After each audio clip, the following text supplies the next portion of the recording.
Going to the next topic, concurrent forces.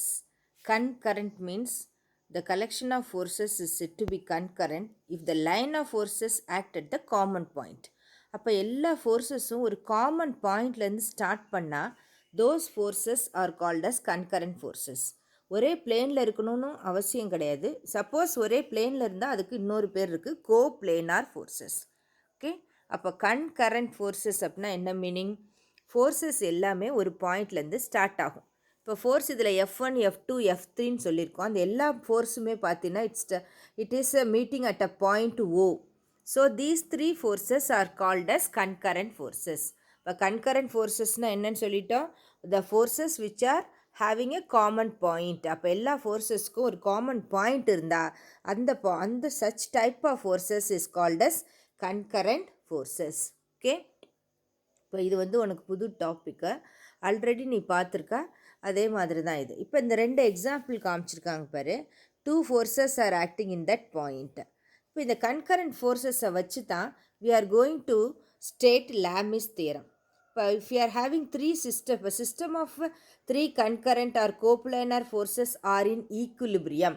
இது மூணு suppose ஈக்குலிபிரியத்தில் இருந்தால் the Lami's theorem states that magnitude of each force of the system is proportional to the sine of the angle between the other two forces. Okay, sine of the angle between the other two forces. இப்போ constant of proportionality மூணுக்குமே சேமாக தான் இருக்கும். Okay, அப்போ Lami's தியரத்தில் என்னன்னு பாரு, three forces are set to be concurrent or coplanar. அப்போ ஒரே பாயிண்ட்டாக இருக்கணும் அல்லது கோப்ளேனராக இருந்துச்சுன்னா அண்ட் தே ஆர் இன் ஈக்குலிபிரியமாக இருந்தால், ஈக்குலிபிரியம் மீன்ஸ் மூணுமே சேர்ந்து த ரிசல்டன்ட் எப்படி இருக்கும், ரிசல்டண்ட்டை நல்லிஃபை பண்ணும். அதை தட் மீன்ஸ் ஈக்குவலாக கொண்டு வந்துடும். த ரிசல்டன்ட் அது ஸ்டேட்டிக்காக இருக்கிற மாதிரி இருந்தால் that is called as equilibrium. அப்படி இருந்தால் லாமிஸ் தியரம் என்ன சொல்லுது, the magnitude of each force, ஒவ்வொரு ஃபோர்ஸும் directly proportional to the sine of the angle between other two forces. இப்போ ஃபோர்ஸ் F1 இருந்துச்சுன்னா sine of the angle between F2 and F3. Okay, அப்போ force F1 proportional to sine of the angle between F2 and F3. இப்போ F2 இருந்துச்சுன்னா force F2 is proportional to sine of the angle between F1 and F3. அந்த மாதிரி அது ஒன்று எடுத்துக்கிட்டோம்னா other டூக்கு என்ன ஆங்கிளோ அதரோட சைன் தீட்டாவை கண்டுபிடிக்கணும். That is called as Lami's theorem. Okay, அப்போ லாமிஸ் தியரம்னா என்னென்னா, it is nothing but we are considering three concurrent forces. மூணு ஃபோர்ஸ் இதில் எடுத்துக்கிறோம். அந்த மூணுமே தே ஆர் இன் ஈக்குலிபிரியம் சொல்கிறோம். அப்போ ஈக்குலிபிரியம்னு ஒரு கண்டிஷனில் இருக்கும்போது that force is directly proportional to sine of the angle. அப்போ அதை நம்ம இந்த இதில் பார்க்க போகிறோம். இப்போ இதில் பாரு, force F is proportional to sine ஆல்ஃபான்னு கொடுத்துருக்கு. Where alpha is the angle between F2 and F3. Force F2 is proportional to sin beta. அப்போ beta will be angle between F1 and F3. F3 is proportional to sin gamma. அப்போ காமாங்கிறது என்ன, angle between F1 and F2. இப்போ இது மூணையும் நம்ம அப்படியே club பண்ணோம்னா F1 by sin alpha is a constant, F2 by sin beta constant, F3 by sin alpha constant. அதனால் நம்ம மொத்தமாக எப்படி எழுத போகிறோம், F1 by sin alpha is equal to F2 by sin beta is equal to F3 by sin gamma. Okay, அப்போ இதை வச்சு the object static ஈக்குலிபிரியத்தை இப்படி இந்த மாதிரி மூணுமே ஈக்குவல்ங்கிற ஒரு ப்ரூஃப் கிடச்சிருச்சுன்னா other words we can say that they are in equilibrium. இப்போ நம்ம ஸ்டேட்மெண்ட்டை ஈக்குலிபிரியம்னு கொண்டு வந்து இதை எழுதுகிறோம். இப்போ ரிவர்ஸை நம்ம இதில் ப்ரூவ் பண்ணலாம். F1 by sin alpha, F2 by sin beta, F3 by sin gamma மூணுமே ஈக்குவலாக இருந்தால் நம்ம என்ன கன்க்ளூஷனுக்கு வரலாம், these three forces are in equilibrium அப்படிங்கிற கன்க்ளூஷனுக்கு வரலாம். ஓகே, அப்போ இது நமக்கு இதில் பார்த்துக்கணும். இதனோட படத்தை பாருப்பேன், இந்த படத்தை பார்த்துட்டா அவனுக்கு கொஞ்சம் நல்லா புரியும். இந்த டயக்ராமை பாரு, F1 F2 F3. அப்போ F1க்கு F1லேருந்து F2க்கும் F3க்கும் இடையில உள்ள ஆங்கிள் என்ன, ஆல்ஃபா. F2வாக இருந்தால் சைன் பீட்டான்னு சொல்கிறோம். அப்போ F1க்கும் F3க்கும் இடையில உள்ள ஆங்கிள் என்ன, beta. F3 is proportional to sine காமான்னு சொல்கிறோம். 1க்கும் 2க்கும் இடையில உள்ள ஆங்கிள் என்ன, காமா. ஓகே, அப்போ இதை வச்சு தான் நம்ம எக்ஸ்பிளைன் பண்ணணும். These 3 points are in equilibrium then according to Lami's தியரம்னு நம்ம இந்த மாதிரி எழுதிடலாம். ரிவர்ஸ்லையும் நம்ம ப்ரூவ் பண்ணிக்கலாம். சப்போஸ் இப்படி இருந்துச்சுன்னா தட் இஸ் ஈக்குவல் டு அப்படின்னு போட்டுக்கலாம். ஓகே, அப்போ இதுதான் Lami's theorem. Very very important question உங்களுக்கு. அதனால் ஸ்டேட்மெண்ட் எழுதணும், எழுதிட்டு இந்த படத்தை வரைஞ்சி இந்த ஈக்குவேஷன்ஸை எழுதணும். ஓகே, அப்போ லாமிஸ் தியரத்தில் என்ன சொல்கிறோம்? The system 3 concurrent and coplanar forces are in equilibrium. Magnitude of each force is proportional to sine of the angle between the other two forces ன்னு எழுதிடணும். எழுதிட்டு இந்த படத்தை வரையணும். F1 proportional to sin alpha, F2 proportional to sin beta, F3 proportional to sin gamma. Okay, that is equal to இதை போட்டுற வேண்டியதுதான். எழுதிடலாமா? F1 by sin alpha. அது எல்லாத்துலேயுமே ஏன் 2 பக்கம் கோடு போட்டிருக்காங்க? ஸ்டேட்மெண்ட்டில் நமக்கு மேக்னிடியூட் ஆஃப்னு இருக்குது அதனால். ஓகே, நெக்ஸ்ட்டு இந்த ப்ராப்ளம் பாரு. இந்த ப்ராப்ளத்தில் a baby and the chain are மாடல்னு கொடுத்துருக்கு. அப்போ இந்த படத்தை பார்த்துட்டு அதை நம்ம இதில் இது பண்ண போகிறோம். ஓகே, அப்போ அந்த படத்தில் பார்த்தீங்கன்னா நம்ம லாமிஸ் தியரத்தை தான் யூஸ் பண்ணுறோம். லாமிஸ் தியரத்தை யூஸ் பண்ணும்போது இதில் t by 180 மைனஸ் தீட்டா, அதுவும் எப்படி இருக்குது? ஆங்கிள் 180 மைனஸ் தீட்டாவாக இருக்குது. அதனால் ஓகே, டவுன்வர்டு ஃபோர்ஸ் இருக்குது, டென்ஷன் இருக்குது. படத்தை பார்க்கணும். படத்தில் பார்த்துட்டு எஃப் தான் டென்ஷன் இங்கே, t divided by 180 minus theta. அப்போ t டிவைடட் பை 180 மைனஸ் தீட்டாவை எப்படி எழுதலாம்? சைன் ஆஃப் 2 தீட்டான்னு எழுதுகிறோம். Sine of 180 minus theta sine theta, sine 2 theta 2 sine theta cos தீட்டான்னு வரும். அதனால் இது எல்லாமே கேன்சல் ஆகிட்டு mg டிவைடட் பை 2 காஸ் தீட்டான்னு கிடச்சிருக்கு. ஓகே, அப்போ 2t காஸ் தீட்டா இந்த பக்கம், சைன் தீட்டா இந்த பக்கம், mg இந்த பக்கம், அதெல்லாம் நீ பார்த்துக்கிறணும். Okay, now we are going to see about law of conservation of linear momentum. Okay, கன்சர்வேஷன்னா it is a very important part. இப்போ டைனமிக்ஸ் ஆஃப் மோஷனில் நம்ம பார்த்தோம்னா கன்சர்வேஷன் லாஸு அதெல்லாம் பார்த்தோம். 3 கன்சர்வேஷன் லாஸ் இன் மெக்கானிக்ஸ் இருக்குது. கன்சர்வேஷன் ஆஃப் டோட்டல் எனர்ஜி, அதுக்கப்புறம் conservation of linear momentum, conservation of angular momentum. இப்போ நமக்கு இதில் 3 லாஸ் இருக்குது கன்சர்வேஷனில்: energy, linear momentum and angular momentum. இப்போ இது 3ஐயும் கம்பைன் பண்ணி தான் நம்ம டோட்டல் லீனியர் மொமெண்டம் கொண்டு வர போகிறோம். என்ன லாஸ்லாம் கம்பைன் பண்ண போகிறோம்? Newton second law and Newton third law. Newton second லாவையும் நியூட்டன் தேர்ட் லாவையும் கம்பைன் பண்ணி தான் டோட்டல் லீனியர் மொமெண்டம்க்கு நம்ம ஈக்குவேஷன் கொண்டு வர போகிறோம். இப்போ இதில் என்ன பண்ணுறோம்? வி ஆர் கன்சிடரிங் 2 பார்ட்டிகிள்ஸ். அந்த 2 பார்ட்டிகிளும் the interact with each other, அதாவது கொலைட் வித் ஈச் அதர். அப்போ என்ன ஆகும்? The exact equal and opposite forces. First particle ரெண்டாவது பாடி மேலேயும், செகண்ட் ஃபஸ்ட்டு மேலேயும் ஒரு ஃபோர்ஸை எக்ஸிக்யூட் பண்ணோம்.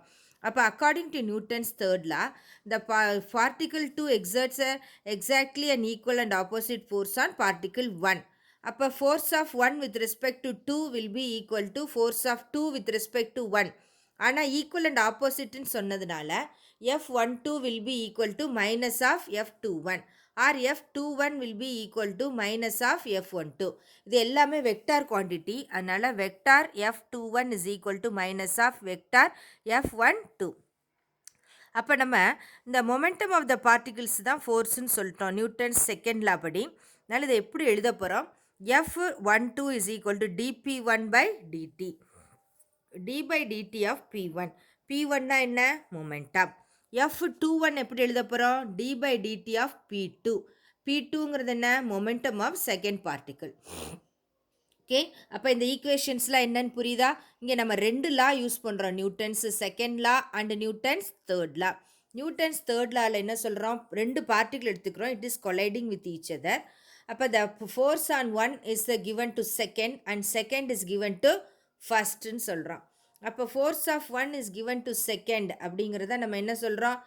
F12 that is equal to F21. ரெண்டுக்குமே ஈக்குவல் அண்ட் ஆப்போசிட், அதனால மைனஸ் சைன் போட்டாச்சு. ரெண்டுக்கும் மொமெண்டம் இருக்கும் P1 and P2. By according to Newton second law F12 is equal to dP1 by d2, அதாவது dt, d by dt of momentum, d by dt of P1, d by dt of P2, அதுதான் meaning.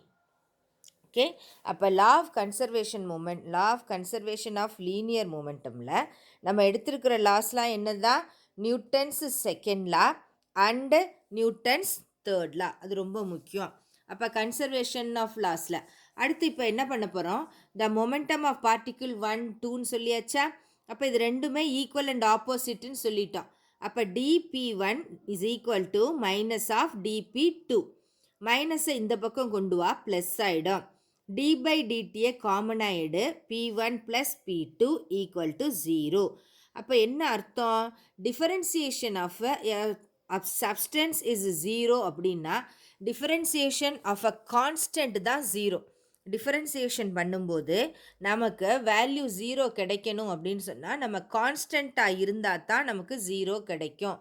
அப்போ d by dt of p1 plus p2 equal to 0 அப்படின்னா what it implies, it implies that vector p1 plus vector p2 should be a constant vector always. அப்போ ரெண்டும் add பண்ணும்போது constant அப்படின்னா என்ன meaning, it is conserved. கன்சர்வ்னா ரெண்டும் ஆட் பண்ணுற வேல்யூ மாறாது, எப்போவுமே ஒரே மாதிரி இருக்கும். That is called as conservation of linear momentum. அப்போ இப்போ என்ன பண்ணியிருக்கோன்னு பாரு, p1 தான் மொமெண்டம் ஆஃப் பார்ட்டிகிள் 1, அதோட force F12, p2 momentum of particle 2, அதோட force F21. F12 equal to minus of F21 போட்டோம். அந்த ஈக்குவேஷனில் இதை சப்ஸ்டியூட் பண்ணு, F21 equal to minus of F12 எப்படி வேணாலும் போட்டுக்கலாம். அப்போ d of p1 by p dt is equal to minus d by dt of p2. இதெல்லாம் ஒரு சைடு கொண்டு வா, d by dt of p1 plus d by dt of p2.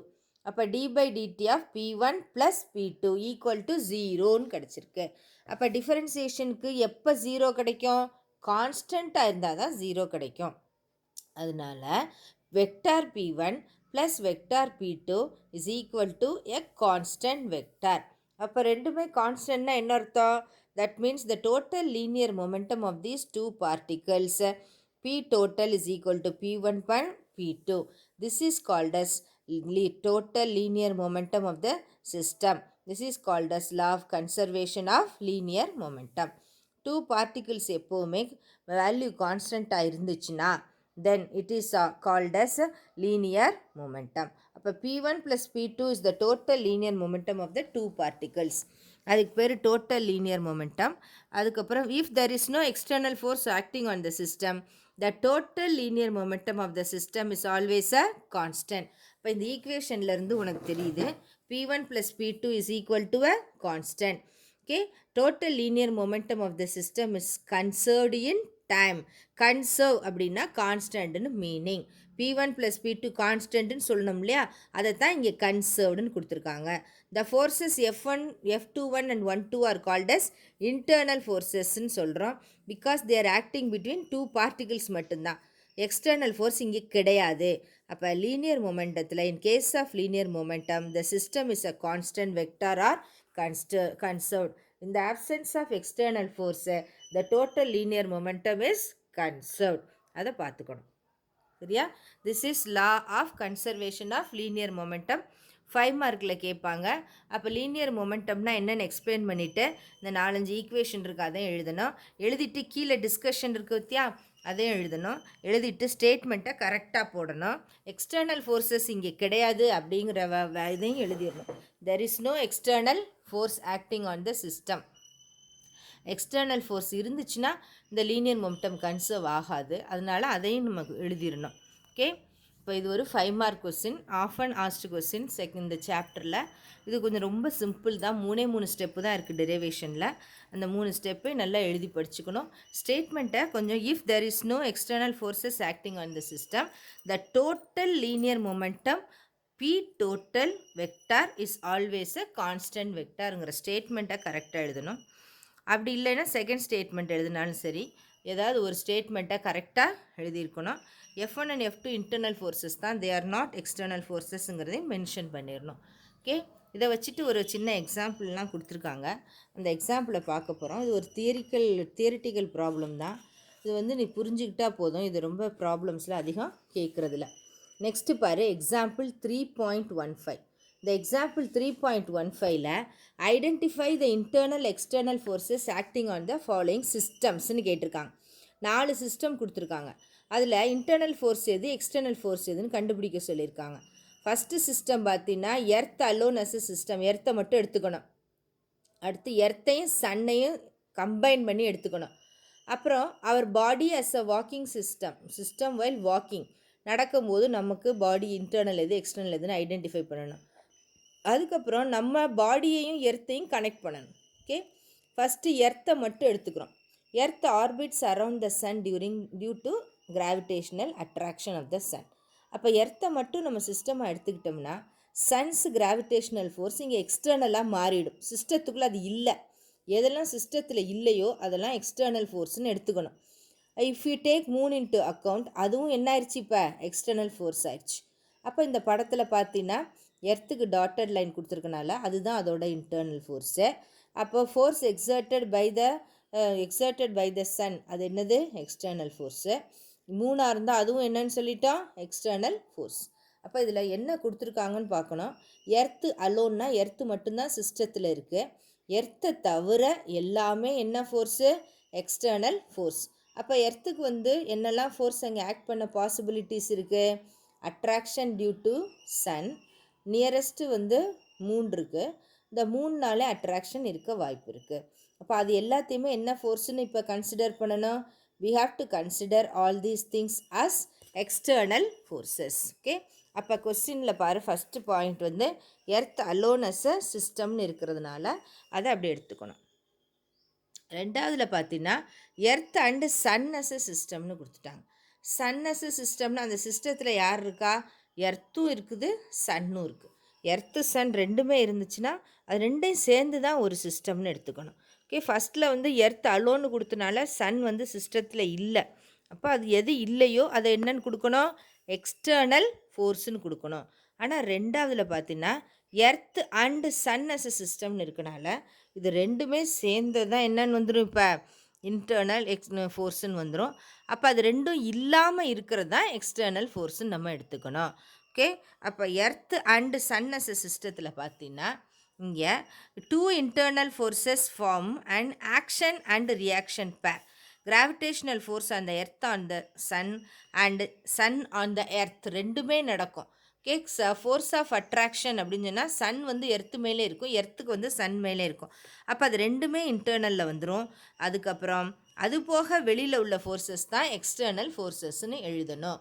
Okay, அப்போ earth Sun ரெண்டுமே சிஸ்டத்தில் இருக்கிறனால 2 internal forces இருக்குது. இதில் internal forces, sun is exerting a force on the earth is exerting a force on the sun.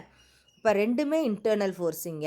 அதனால் இது எல்லாத்தையுமே டாட்டடில் கொடுத்தா இன்டர்னல்னு அர்த்தம். இது எல்லாமே ஒரே சிஸ்டம்.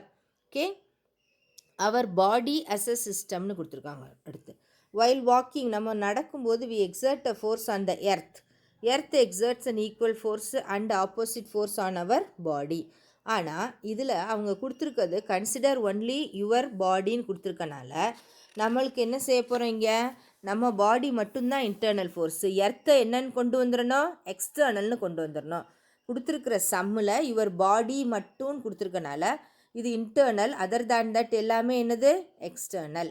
அடுத்ததில் பாரு, body and earth as a சிஸ்டம்னு கொடுத்தாச்சு. அப்போ நம்ம body is exerting a force on the earth is exerting a force on our body. Arrow mark பார்த்தீங்கன்னா தெரியும், ஆப்போசிட்டாக இருக்குது. அதனால் எல்லாத்தையும் டாட்டட் லைனில் கொடுத்துருக்கு. தட் மீன்ஸ் ரெண்டுமே நமக்கு இங்கே இன்டர்னல் ஃபோர்ஸ்னு meaning. Okay, our body and earth ரெண்டையுமே நம்ம கன்சிடர் பண்ணுறதுனால ரெண்டுமே internal force. Body is exerting a force on the earth is exerting a force on the body. அதனால் இது ரெண்டையுமே சேர்த்து தான் நமக்கு இங்கே ஒரு இன்டர்னல் சிஸ்டமாக எடுத்துக்கிறோம். ஓகே, அப்போ இந்த case the 2 internal forces as present in the system, one is exerted by your body and another is exerted, equal and opposite force exerted by earth on our body. Okay, இது ரெண்டையும் சேர்த்து தான் நமக்கு இந்த இடத்துல என்ன இருக்குது, இன்டர்னல் ஃபோர்ஸு. அது போக உள்ள எக்ஸ்ட்ராலாம் என்னன்னு சொல்லணும், எக்ஸ்டர்னல் ஃபோர்ஸஸ்ன்னு கன்சிடர் பண்ணணும். ஓகே, அப்போ இதிலேருந்து நம்ம என்ன கன்க்ளூஷனுக்கு வர்றோன்னு பாரு. நமக்கு என்னெல்லாம் இருக்குது அடுத்து, meaning of law of conservation of momentum. என்ன மீனிங் இருக்குது, law of conservation of linear momentum வெக்டர்னு சொல்லியாச்சு. It implies both the magnitude and direction is constant. Total momentum can also be 0. அப்போ இதை அனலைஸ் பண்ணுறதுக்காக நம்ம Newton's second law or linear momentum நம்ம இதில் யூஸ் பண்ண போகிறோம். ஓகே, அப்போ the law of conservation of linear momentum எப்படி இருக்குன்னு பாரு. இது வெக்டர் லா, அதனால் வெக்டராக இருக்கனால போத் மேக்னிடியூட் அண்ட் டைரக்ஷன் இதில் நம்ம கான்ஸ்டன்ட்னு எடுத்துக்கிறோம். டோட்டல் மொமெண்டத்தையும் இதில் ஜீரோன்னு எடுத்துக்கலாம். அப்போ இதை அனலைஸ் பண்ணுறதுக்கு நம்ம மோஷன் ஆஃப் த பார்ட்டிகள் அதை வந்து நெக்ஸ்ட் இதில் பார்க்க போகிறோம். ஓகே, அப்போ பிஃபோர் கொலிஷன் ஆஃப்டர் கொலிஷன் இதெல்லாம் நம்ம டோட்டல் மொமெண்டத்தில் பார்க்கலாம். Okay, it is a linear மொமெண்டத்தில் vector P1 plus vector P2 தான் கான்ஸ்டன்ட்னு சொல்கிறோம். அதனால் வெக்டாராகவே இருக்கிறனால போத் டைரக்ஷன் அண்ட் மேக்னிடியூடு இதில் கான்ஸ்டன்ட்னு சொல்லிடலாம். ஓகே, அதுதான் இதில் முக்கியம். Law of conservation of linear momentum means the total linear momentum is a constant. That means it is constant in both direction and magnitude. அப்போ இதை வந்து இன்னும் கொஞ்சம் கூட நம்ம நல்லா படிக்கணும். நமக்கு என்னெல்லாம் வேணும்? நியூட்டன் செகண்ட் லா அல்லது law of conservation of linear மொமெண்டமை வச்சு நம்ம சிலதை ஸ்பெசிஃபை பண்ண போகிறோம். என்ன ஸ்பெசிஃபை பண்ண போகிறோம்? த ஃபோர்ஸ் இன்வால்வ் இந்த ப்ராசஸை நம்ம இதில் எக்ஸ்பிளைன் பண்ண போகிறோம். அதுக்காக 2 particles they are going to collide. அதுக்கப்புறம் அதிலிருந்து நம்ம டோட்டல் மொமெண்டத்தை அதிலிருந்து நம்ம ப்ரூவ் பண்ண போகிறோம். Okay, before collision after collision they are moving in 2 different directions அப்படிங்கிறதுலாம் நமக்கு இதெல்லாம் conclusions means inferences which we are getting from law of conservation of linear momentum. அப்போ law of conservation of linear மொமெண்டத்துலேருந்து தான் இதெல்லாம் அது 3 ப்ராப்ளம் வந்து நமக்கு ஏபிசிடி அதோடு முடிஞ்சிருச்சு. இது வந்து எல்லாத்தையும் வச்சுட்டு ஒரு ஜென்ரலாக உனக்கு புரிகிறதுக்காக சொல்லியிருக்காங்க. இது வந்து வெக்டார் குவான்டிட்டிங்கிறத மட்டும் நீ ஞாபகம் வச்சுக்கிட்டா போதும். அதனால direction and magnitude is a constant. Okay, அதுதான் ரொம்ப முக்கியம்.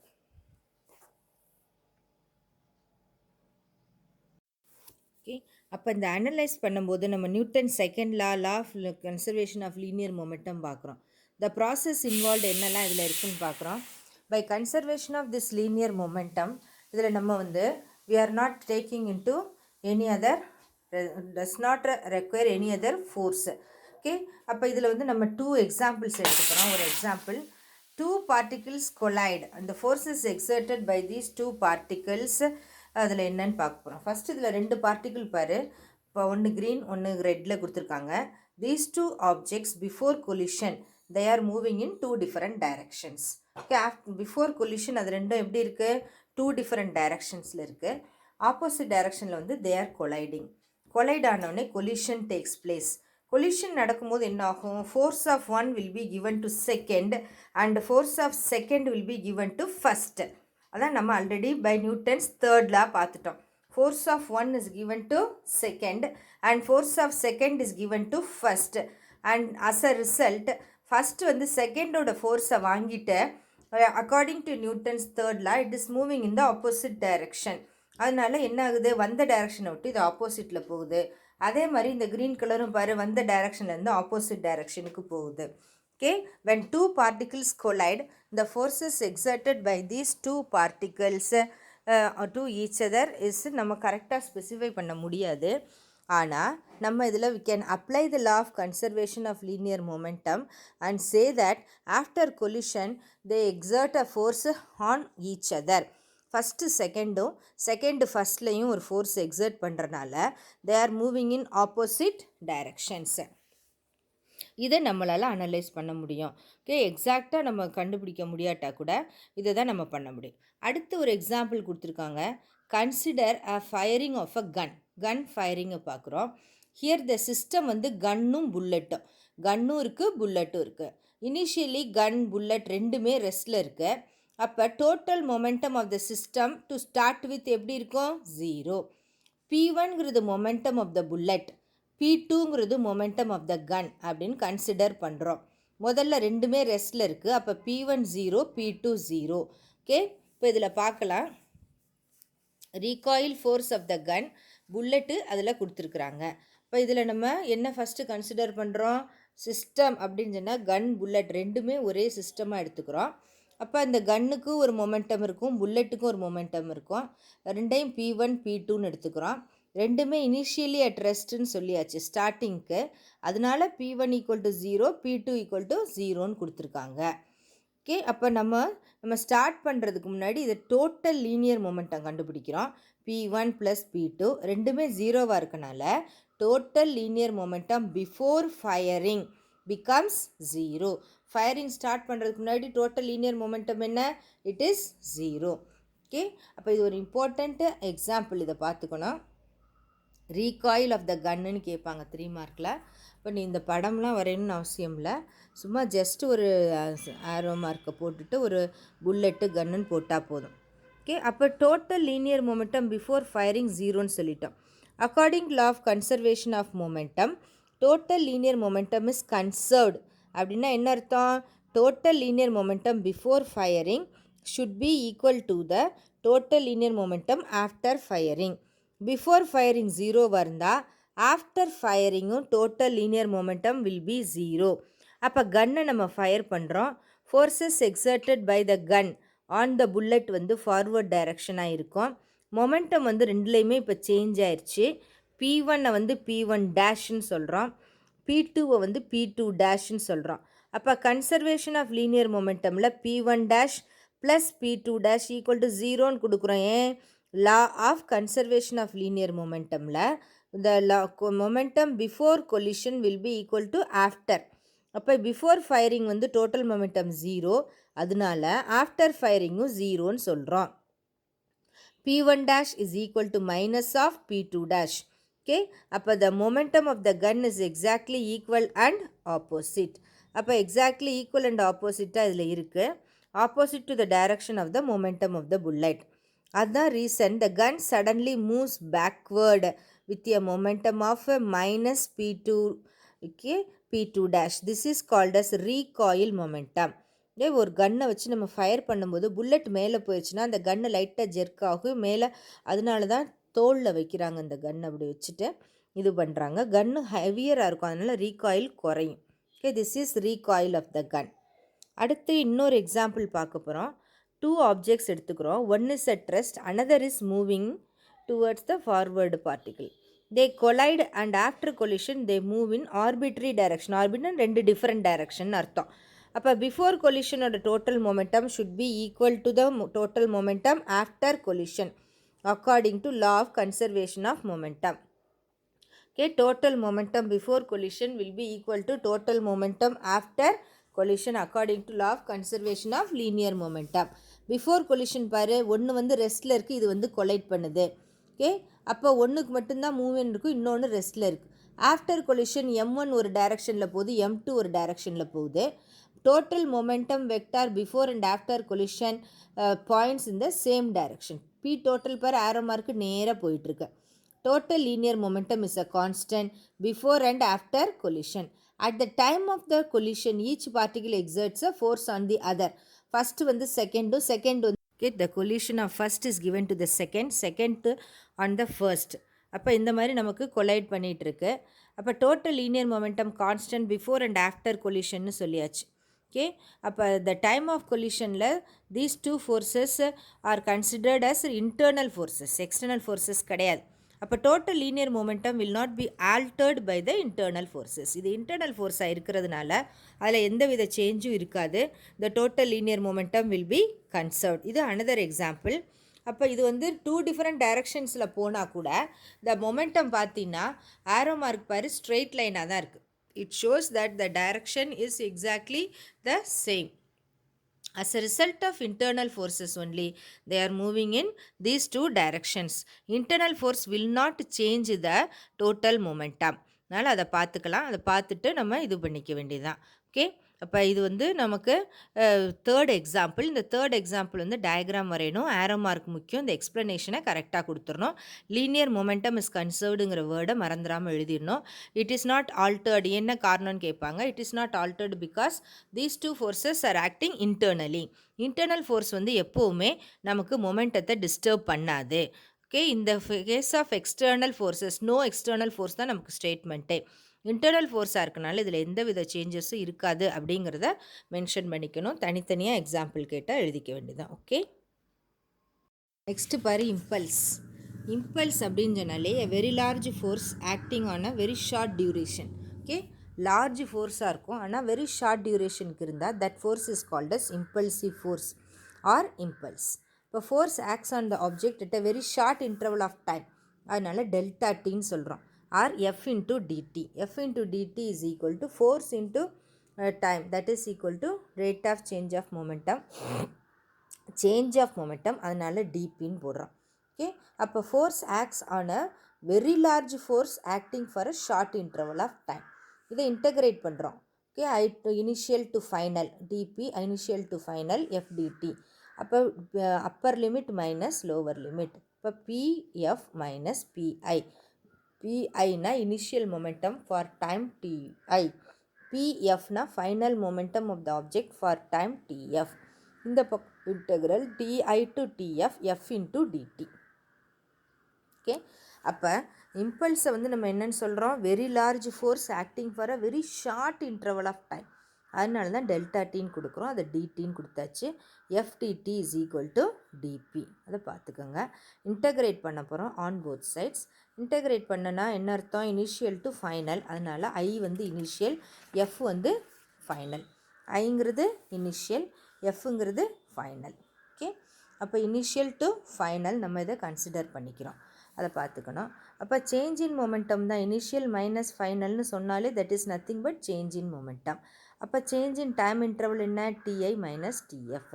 அதாவது டிஎஃப் மைனஸ் டிஐ சேஞ்ச் இன்ங்கிறனால final minus initial that is equal to delta T அப்படி எடுத்துக்கலாம். ஓகே, அப்போ இதில் வந்து இன்டகிரல் டிஐ டு டிஎஃப் வந்து எஃப் இன்ட்டு டெல்டா டி. அதை தான் நம்ம என்னென்னு சொல்ல போகிறோம், very large force acting for a short interval of time. அதுதான் இம்பல்ஸுன்னு டிஃபைன் பண்ண போகிறோம். அப்போ இந்த இம்பல்ஸுங்கிறது தான் F into delta D.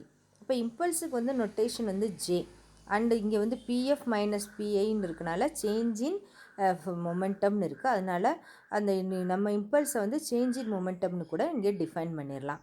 Okay, change in மொமெண்டம்னு கூட சொல்லிடலாம் இந்த இம்பல்ஸை. அப்போ வெரி வெரி இம்பார்ட்டண்ட் பார்ட் இது இந்த லெசனில். இம்பல்ஸுங்கிறது பார்க்குறதுக்கு இந்த ஏரியா சின்னதாக இருந்தாலும் very very important. Very large force acting for a very short interval of டைம்னு ஞாபகம் வச்சுக்கணும். அது வந்து ஷார்ட் இன்டர்வல் ஆஃப் டைம்னா இப்போ வந்து நம்ம சுத்தியலை வச்சு ஆணி அடிக்கிறோம். அப்போ லார்ஜ் ஃபோர்ஸ் கொடுக்குறோம், ஆனால் ஆணியும் சுத்தியலும் மீட்டிங் டைம் வந்து வெரி ஷார்ட். அப்போ நம்ம large force short interval of time கொடுக்குறோம், that is called as impulse. Okay, அந்த மாதிரி இருக்கிறதுக்கு பேர் impulse. Very large force. Cricket பேட்டை வந்து ஒருத்தர் பவுல் பண்ணுறாரு, பேட்டும் பாலும் டச் பண்ணுற டைம் ரொம்ப ஷார்ட்டு தான்.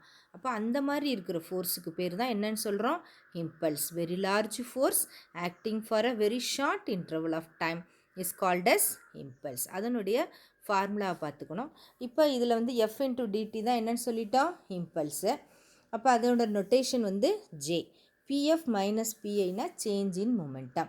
அப்போ சேஞ்ச் இன் மொமெண்டம் இஸ் இம்பல்ஸ்னு நம்ம டிஃபைன் பண்ணலாம். இப்போ change in momentum is called as impulse. இம்பல்ஸோட நொட்டேஷன் ஜே. இப்போ இம்பல்ஸ் வந்து it is a vector quantity, unit வந்து நியூட்டன் செகண்ட். இப்போ F average is equal to delta P. எஃப்லேருந்து டெல்டா டியை கீழே கொண்டு வரோம், that is delta P divided by delta T. இப்போ average force act on the object is greater if delta t is very very smaller. இப்போ whenever the momentum of the body changes quickly, வேகமாக momentum மாறும்போது average force becomes larger, force larger ஆயிரும். இம்பல்ஸை வந்து we can write in terms of average force. Delta பிங்கிறது change in momentum, அதுதான் ஜேக்கு equal. Okay, J means impulse. Impulse is equal to delta P. Delta P means change in momentum. அதை இதில் பார்த்துக்கணும். இந்த force வந்து கான்ஸ்டன்ட் ஓவர் த டைம் இன்டர்வலாக இருக்கிறதுனால தான் நம்மளுக்கு integral TI to TF delta டின்னு போடுறோம். இது சேஞ்ச் இன் மொமெண்டம். இதில் கான்ஸ்டன்ட் ஃபோர்ஸை தான் நம்ம கன்சிடர் பண்ணுறோம். இம்பல்ஸோட நொட்டேஷன் வந்து J. J is equal to F into delta T. அப்போ it is also equal to change in momentum delta P over a time interval. அதோட வெக்டார் குவான்டிட்டி அதை நல்லா பார்த்துக்கணும். இம்பல்ஸ் அப்படின்னு சொன்னால் இது எதோ ஃபோர்ஸு இது தான் அப்படின்னு நினைக்கக்கூடாது. It is a vector quantity, unit per newton second.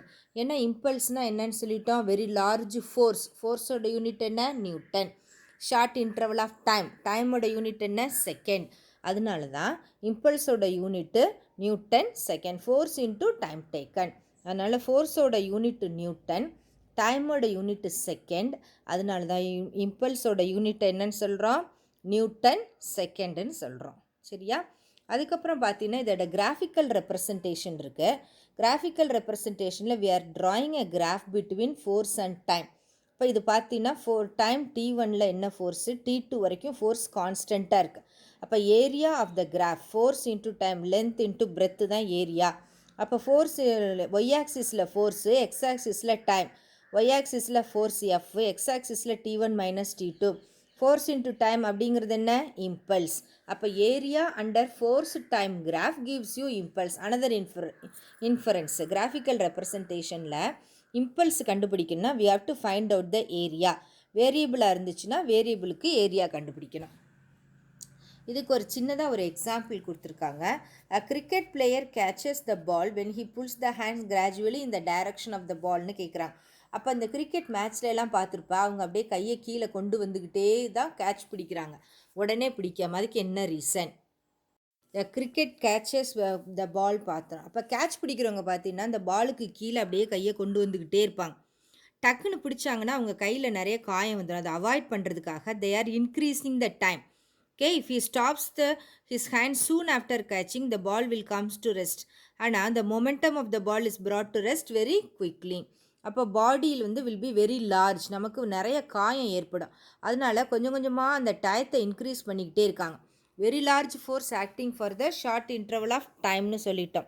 இப்போ இதில் அந்த ஹேண்ட்ஸ் ரொம்ப ஆவரேஜ் ஃபோர்ஸ் லார்ஜ் ஆகிடும். ஆவரேஜ் ஃபோர்ஸ் லார்ஜாக இருந்துச்சுன்னா கையில் காயம் ஏற்படும். அதனால தான் கொஞ்சம் கொஞ்சமாக அந்த பால் கீழே வந்த உடனே பிடிக்கிறாங்க. ஓகே, அப்போ இந்த கேட்ச் பிடிக்கிறவங்க பார்த்தீங்கன்னா என்ன செய்கிறாங்க, if he stops his hand soon after catching the ball, இமீடியட்டாக கையில் காயம் ஏற்பட்டுரும். அதனால் கையை பைய பாலை பிடிச்சி கீழே கொண்டு வந்து தான் நிப்பாட்டுறாங்க. Momentum of the ball should be brought to rest very quickly. இப்போ ஆவரேஜ் ஃபோர்ஸ் ஆக்டிங் என்னாகும், வெரி லார்ஜாக இருக்குது. அந்த லார்ஜ் ஃபோர்ஸ் இருந்தால் கையை ஹர்ட் பண்ணும். அதனால் டக்குன்னு மேலேயே கையை நிறுத்தாமல் கையை அப்படியே கொஞ்சம் கொஞ்சமாக கீழே கொண்டு வந்து நிப்பாட்டுறாங்க. ரெண்டாவது எக்ஸாம்பிள் பாரு. when a car meets with an accident, its momentum gets drastically in a very short interval of time. Accident வந்த உடனே ஏதாவது போய் ஹிட் ஆகிடுச்சுன்னா இந்த டிரைவர் அப்படியே முன்னாடி போய் அப்படியே மோதிக்கிறாங்க. It is very dangerous for the passengers inside the car. அதுக்காக தான் அந்த ஃபேட்டல் ஷாக் அவாய்ட் பண்ணுறதுக்காக தான் ஏர் பேக்ஸ் வச்சுருக்காங்க.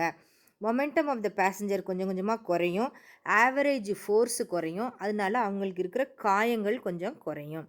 அப்போ கார் ஆக்சிடெண்ட்டு மீட் பண்ணும்போது என்ன ஆகுது, த passenger sitting inside they are hitting. அது முன்னாடி இப்போ ஓட்டுறவராக இருந்தால் அவர் ஸ்டேரிங்கில் போய் ஹிட் பண்ணிடுவார். ஹிட் பண்ணவுடனே வெரி லார்ஜ் ஃபோர்ஸாக இருக்கும். இப்போ அவங்களுக்கு என்ன ஆகிடும், காயங்கள் அதிகமாகும், ஹெட் இன்ஜுரிஸ் வந்துடும். அதை அவாய்ட் பண்ணுறதுக்காக தான் ஏர் பேக்ஸ் வச்சுருக்காங்க. அதை போய் அதை ஹிட் பண்ணும்போது இந்த ஏர் பேக்ஸ் எந்திரிச்சிறனால அவங்களுக்குள்ளே ஆவரேஜ் ஃபோர்ஸு குறையுது. ஆவரேஜ் ஃபோர்ஸு குறையும் போது என்ன ஆகுது, they can reduce the accidents. அப்புறம் ஷாக் அப்சார்பர்ஸ் கொடுத்துருக்காங்க நமக்கு. அதுவும் அதுதான் ரீசன். டூ வீலர்ஸில் நீ பார்த்தீங்கன்னா உனக்கு தெரியும், டூ வீலர்ஸில் பார்த்தீங்கன்னா ஷாக் அப்சார்பர்ஸ்ன்னு சொல்லுவாங்க. அது அதாவது ஒரு ஹம்ப், அதாவது இதில் வேகத்தடையிலெல்லாம் ஏறி போகும்போது வரும்போது அது ஹிட் பண்ணாமல் இருக்கிறதுக்கு நமக்கு ஹெல்ப் பண்ணோம். ஓகே, இப்போ இந்த படத்தை நீ பார்த்தீங்கன்னா தெரியும். அந்த காரில் போயிட்டுருக்கும்போது இந்த பேசஞ்சர் ஏர் பேக் மேலே விழுகும்போது ஆவரேஜ் ஃபோர்ஸு கம்மியாயிடும். ஆவரேஜ் ஃபோர்ஸ் கம்மியாயிடுச்சுன்னா அதுக்கப்புறம் அவங்களுக்கு காயங்கள் ஏற்படாது. அடுத்து ஒரு எக்ஸாம்பிள் கொடுத்துருக்காங்க. A shock absorber in two wheelers plays the same role as in the air bags in a car. காரில் எப்படி ஏர் பேக் ஹெல்ப் பண்ணுதோ அதே மாதிரி தான் shock absorbers in two wheelers. Two வீலர்ஸில் கீழே பார்த்தீங்கன்னா ஷாக் அப்சர்வர்ஸ் வச்சுருப்பாங்க. அப்போ அந்த two wheeler bump of the road அல்லது இதெல்லாம் பம்ப் ஆஃப் த ரோடுனால் வேறு ஒன்றும் இல்லை, வேகத்தடையெல்லாம் இருக்குது பற்றியா, அதில் போகும்போது என்னாகும், டக்குன்னு விடும். அப்போ வெஹிக்கிள்ஸ் ஷாக் ஆகும், பாடி நமக்கு பேக்கில் நமக்கு ஹார்ம்ஃபுல்லாக இருக்கும். அதை அவாய்ட் பண்ணுறதுக்காக உள்ள ஷாக் அப்சர்வர்ஸ் இருக்குது. அது என்ன செய்யும், சாஃப்டாக நம்மளுக்கு அந்த ஃபோர்ஸை நம்ம ஃபீல் பண்ண முடியாதபடி பண்ணும். Force transfer to the vehicle, shock absorber prolongs the period of transfer of the force. அது அப்படியே ஸ்லோவாக நம்மளுக்கு வர்ற மாதிரி வைக்கிறனால டைம் கூடிடுது. அஸ் அ ரிசல்ட் நம்மளுக்கு ஷாக்கு கிடைக்காது. ஷாக் மீன்ஸ் படக்குன்னு நமக்கு பேக்கில் அடிபடாது. Then jumping on a concrete cement floor is dangerous than on a sand. மண்ணில் போய் குதிக்கும்போது நம்ம அதிகமாக காயப்பட மாட்டோம். ஆனால் சிமெண்ட்டு காங்க்ரீட்டில் நம்ம குதிக்கும்போது காலில் அதிகமாக காயப்படுது. ஏன்னா ஆவரேஜ் ஃபோர்ஸ் லார்ஜராக இருக்குது. மண்ணில் போகும்போது மண்ணுக்குள்ளே கொஞ்சம் கால் புதஞ்சு போகிறனால டைம் கூடிடும். As a result average force decreases. Okay, concrete ஃப்ளோரில் தரையில் நம்ம ரோட்டில் போகும்போது கீழே விழுந்தால் கால் முட்டிக்கால்லாம் அதிகம் அடிப்படும். ஆனால் மணலில் வந்து கீழே விழுகும்போது அதிகமாக அடிப்படாது. அதான் ஒன் ஆஃப் த ரீசன். அப்புறம் எக்ஸாம்பிள் 3.16ல் பாரு, an object of mass 10 kg moving with a speed hits the wall and comes to rest. Simple problem தான், அதான் உனக்கு புக்கில் உள்ளபடியே பார்த்து சொல்கிறேன். அப்போ ஒரு மாஸ் வந்து 10 கிலோகிராமா, ஸ்பீடு வந்து 15 meter per second. It comes to rest within ஒன்று வந்து ஃபஸ்ட்டு 0.03 செகண்டு, அதுக்கப்புறம் 10 செகண்ட்ஸ் ரெண்டு கொடுத்துருக்குறாங்க. ஓகே, ஃபஸ்ட்டு வந்து 0.03 செகண்டா, அப்புறம் 10 செகண்ட்ஸ். அப்படி இருந்துச்சுன்னா யூ ஹாவ் டு கேல்குலேட். என்னெல்லாம் கேல்குலேட் பண்ண போகிறேன்னு பாரு. You have to calculate the impulse and average force. இம்பல்ஸையும் ஆவரேஜ் ஃபோர்ஸையும் கேல்குலேட் பண்ணணும். ஓகே, இம்பல்ஸையும் ஆவரேஜ் ஃபோர்ஸையும் கேல்குலேட் பண்ணுறதுக்கு இப்போ மொமெண்டம் என்னது, இங்கே momentum is equal to mass into velocity.